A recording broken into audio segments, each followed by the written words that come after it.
Bonjour. Et bonjour Bruno Donnet. Bonjour Philippe. Alors Bruno, tous les jours vous observez ici la couverture médiatique de l'actualité. Ce matin, vous avez choisi de revenir sur le traitement dont Anne Hidalgo a fait l'objet hier à la télévision, avec un angle, m'avez-vous dit, que vous avez totalement, brutalement, soudainement modifié dans la soirée. Oui, télescopage aujourd'hui Philippe entre la Anne Hidalgo du matin, celle qui était interviewée sur France 2 dans les 4 vérités. Bonjour Anne Hidalgo. Bonjour. Nous allons parler des femmes et de la présidentielle.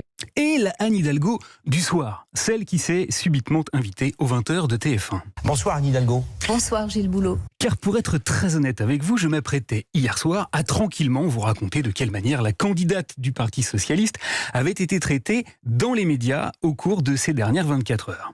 Anne Hidalgo tombe à 3% dans un tout dernier sondage. Je me préparais à vous dire qu'elle avait subi les railleries de Natacha Polony. Anne Hidalgo est quand même à 1 point de Jean Lassalle. Là, elle s'en rapproche beaucoup. C'est impressionnant. Le jugement sans appel de Mathieu Croissando. Anne Hidalgo s'entête consciencieusement dans une campagne qui ressemble de plus en plus à une déroute. Je voulais vous lire un passage de l'interview qu'Arnaud Montebourg a accordé hier au quotidien Libération et dans lequel il dit à l'endroit d'Anne Hidalgo: chaque fois qu'elle parle, elle baisse dans les sondages. Vous faire entendre dans quels termes le même Montebourg a prolongé ses critiques sur le plateau de France Info. Au point d'ailleurs que le vote utile aujourd'hui pour un électeur de gauche, c'est Madame Pécresse.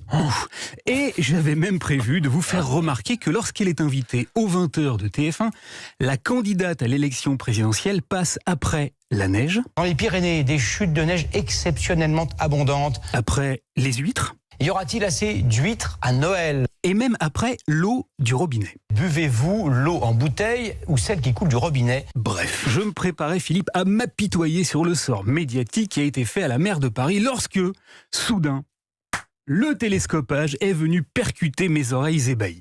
Car figurez-vous que la Anne Hidalgo du soir a proposé ceci. Ma responsabilité, je la prends ce soir et je dis organisons une primaire de la gauche. C'est-à-dire rigoureusement l'inverse de ce que la Anne Hidalgo du matin avait soutenu mordicus à Caroline Roux. Mais vous savez très bien qu'aujourd'hui, une union qui serait perçue comme artificielle parce qu'il y a des candidats qui depuis très longtemps sont déclarés, ne fonctionnerait pas.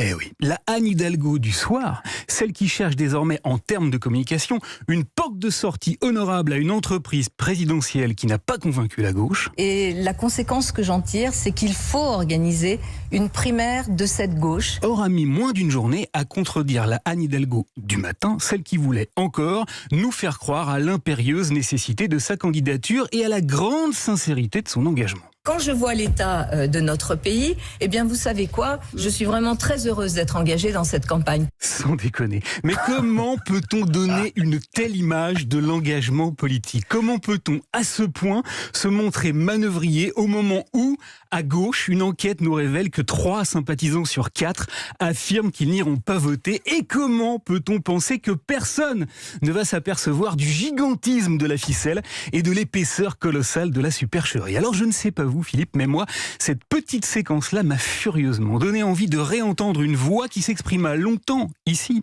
sur Europe 1, celle d'un merveilleux éditorialiste politique, Coluche, qui souleva naguère une question crue qui me paraît ce matin d'une fulgurante actualité. Alors, ils voudraient qu'on soit intelligent et ils nous prennent pour des cons? Comment on ferait alors? Bonne journée. Wow, merci beaucoup Bruno Donnet. À demain. Pour être tout à fait complet, je dois dire que le candidat Europe Écologie Les Verts, Yannick Jadot, était ce matin l'invité de la matinale d'Europe 1 au micro de Sonia Mabrouk et de Dimitri Pavlenko. Et Yannick Jadot a déclaré qu'il ne participerait pas à cette primaire de la gauche. L'entretien est à retrouver sur europe1.fr, comme l'émission qui est aussi en podcast.